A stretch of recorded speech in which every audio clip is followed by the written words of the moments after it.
Vous savez qu'en soi, le Canada, on est supposé en ce moment être en guerre commerciale contre les États-Unis et donc on est tous supposés en tant que consommateurs de boycotter les États-Unis à cause des fameuses taxes qu'on peut avoir, qu'on peut subir à cause de Donald Trump. Et bien pendant que nous autres, on est supposé boycotter les États-Unis pour ces raisons-là de taxes, eh bien le Canada a décidé d'acheter pour 3,7 milliards de dollars de bombes aux États-Unis. Rien de moins. Donc, c'est une nouvelle de Radio-Canada qui a été publiée le 4 décembre à 17h43.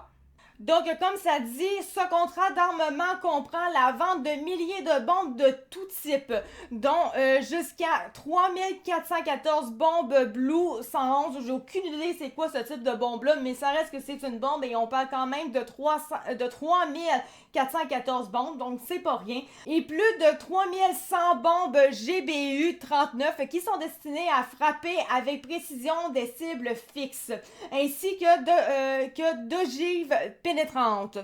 Voilà, a indiqué le département d'État américain dans une notification au Congrès comme l'exige la loi des États-Unis.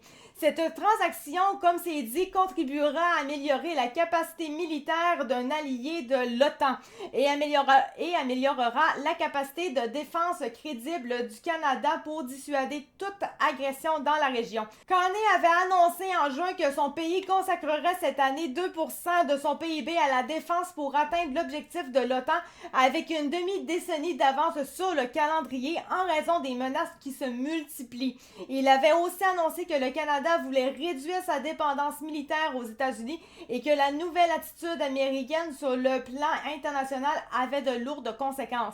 Bon, c'est vrai qu'on avait vraiment décidé, il nous l'avait dit, qu'il avait l'intention d'équiper un petit peu le Canada pour ce qui est du militaire. Par contre, si on veut être moins dépendant des États-Unis, je suis pas sûre que c'est en faisant affaire avec les États-Unis pour nous aider en termes militaires que ça va vraiment nous aider à être plus indépendants.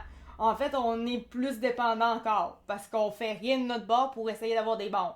On les construit pas chez nous, on les fait venir. En tout cas, bref.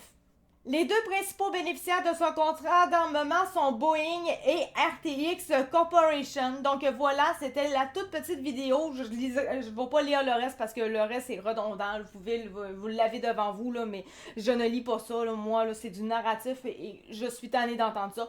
Donc voilà, c'était tout pour la petite vidéo. Donc merci beaucoup de m'avoir écouté. C'était Attica de True Fact. Et on se retrouve pour une prochaine vidéo. Merci, ciao, bye. C'était pas si facile que ça à dire, ça a l'air. Salut!